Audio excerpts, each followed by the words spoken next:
Essa é a 11ª parte, e se você não viu as outras partes, link da playlist vai estar na descrição. Spears, Alia, Byron e o mais forte, Varai, têm uma reunião de emergência para tomar novas medidas. O pedaço de pano que Byron encontrou é feito de uma besta de mana desconhecida ou de outro continente. Mas o mais incomum é o desvio de grandes bandos de vermes sanguíneos, do qual se segue que algo os fez mudar de rumo. Alia, como uma das melhores feiticeiras sensoriais, será encarregada de investigar. No dia seguinte, Elijah está treinando com Toby. Ele joga algumas pontas de pedra nele, mas Toby desvia e, antes de fazer outro movimento, Elijah consegue derrubá-lo. Quando ele pensou que tinha acabado, o autômato lançou um feitiço de fogo nele, mas Arthur o salvou com um golpe direto, e ele diz que Gideon entra sorrateiramente à noite para adicionar novos recursos à sua criação. Elijah está interessado, mas diz que isso não atrai garotas. Arthur zomba dele e ele joga uma lança de madeira nele para que ele possa praticar com ele.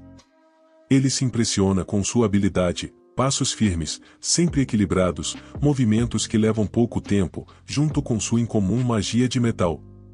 Ele poderia ser um grande guerreiro. Mas ele decide derrubá-lo e lhe dá a mão. Elijah, virando-se, vê uma figura atrás de Arthur. Ele tinha cabelos loiros e curtos e usava um terno militar. Uma tempestade de sentimentos começa a consumi-lo, vira, culpa, raiva, inveja, traição, tudo em um instante. As sensações se intensificam, e ele começa a gritar, tudo acompanhado de uma grande dor de cabeça.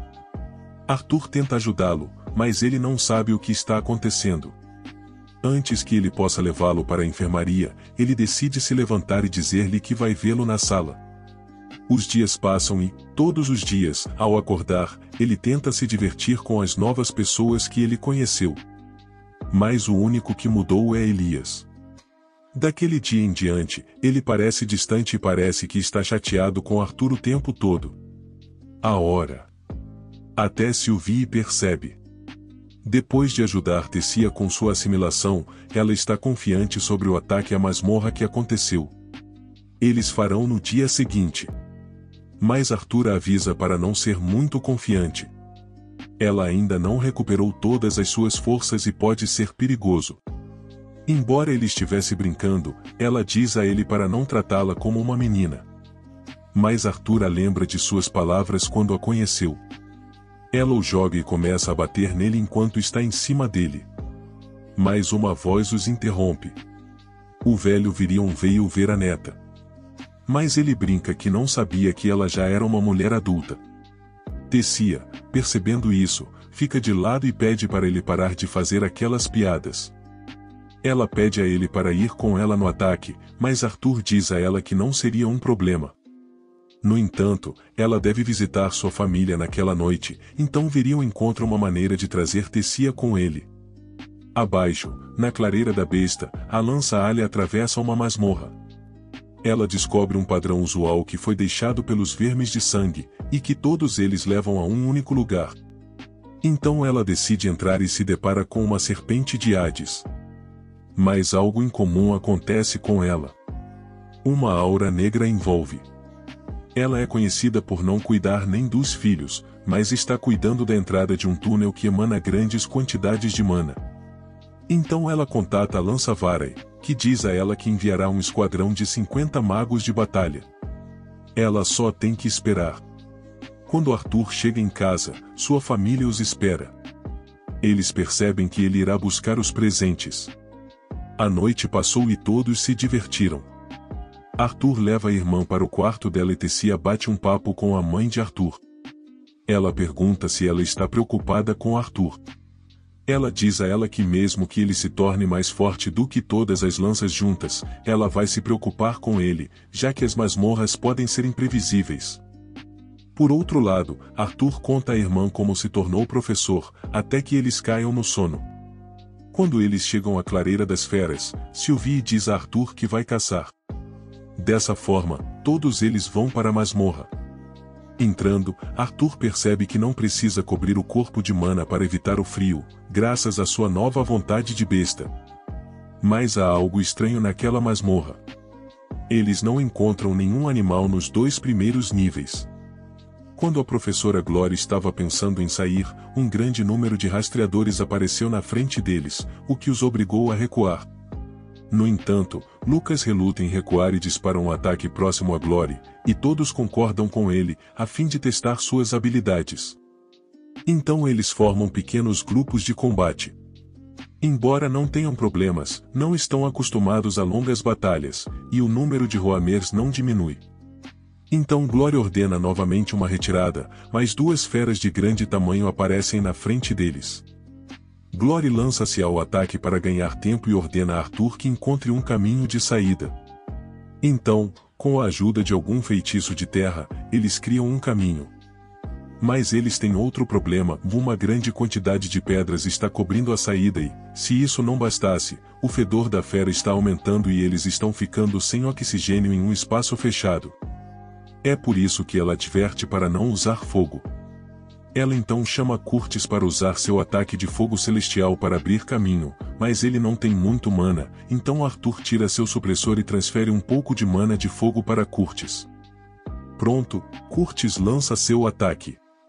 Com tudo no lugar, eles começam a recuar, mas um tremor os assusta. Uma besta ainda maior que as anteriores aparece. Exala uma aura sinistra. Sua força é enorme e a glória não é páreo para ela. Portanto, Arthur se prepara para lutar, embora Curtis tente impedi-lo. Mas seu braço fica coberto de fogo azul, deixando Curtis e Clary atordoados. Junto com Glory, eles começam a atacar a fera. Glory tenta ganhar algum tempo, enquanto Arthur prepara seu ataque. Após uma combinação de vento e relâmpago, ele cria um furacão de relâmpagos, mas seu braço é deslocado. O ataque surtiu efeito, mas não o que ele esperava. A besta ainda os está atacando, então Glory leva Arthur embora. Mas ele não consegue puxar a espada do corpo da fera. Após pensarem que haviam deixado a fera para trás, ela reaparece, e com uma de suas garras, perfura a perna de Arthur, autodestruindo-se depois disso. Arthur cai em um penhasco, e uma pedra o deixa meio inconsciente. Com um ataque de vento, ele consegue amortecer a queda, mas sofre muitos danos. Mas graças à sua vontade de besta, grande parte do dano desaparece. Agora só falta encontrar uma saída dali, que parece fácil, já que ele encontra uma caverna que emite luz. Mas ele nunca imaginou o que encontraria do outro lado. Vários magos de batalha mascarados, a maioria dos quais é perfurada por algumas pontas de ferro preto. Uma voz está pedindo ajuda. Para todos os lados, há apenas cadáveres mascarados, até que ele encontra a origem da voz. Spearalia é cega. Ela tem uma lacuna no peito e, se isso não bastasse, ela está sem as pernas.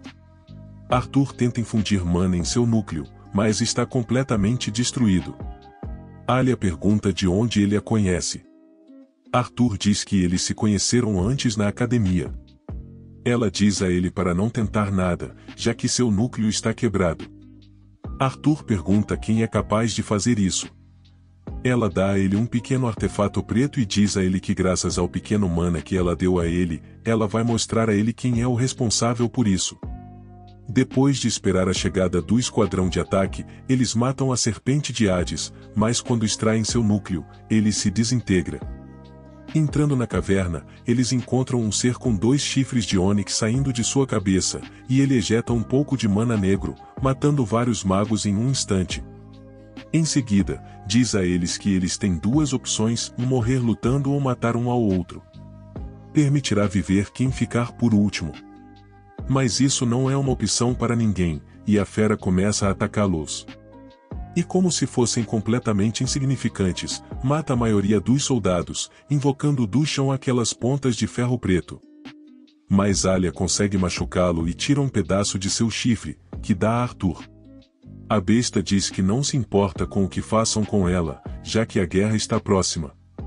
Alegra-se em dizer que outrora se disse que quando o corpo perde um sentido, outro sentido melhora, e arranca as pernas de Alia e vai embora. A dor é insuportável e Alia simplesmente pede para ser morta. As cenas são angustiantes e Arthur vomita por causa do que acabou de ver. A lança se quebra, deixando Arthur ver seu medo, e ela diz que não quer morrer. Arthur pode apenas abraçá-la, mas isso não é suficiente, e nesse mesmo momento, a lança-alha de Dikaten morre. Olhando para dentro das memórias dos outros, a mesma imagem sempre se repetia, um ser que se assemelha a um demônio. Arthur cria túmulos para os caídos e para Alia, uma tumba de gelo. Sylvie esperou pacientemente em sua forma de dragão e então eles partiram de volta para Shirus. Arthur foi direto para sua casa, mas percebeu que não conseguiria entrar. Ele sabia que todos estavam preocupados com ele, mas hesitava em compartilhar o que havia acontecido.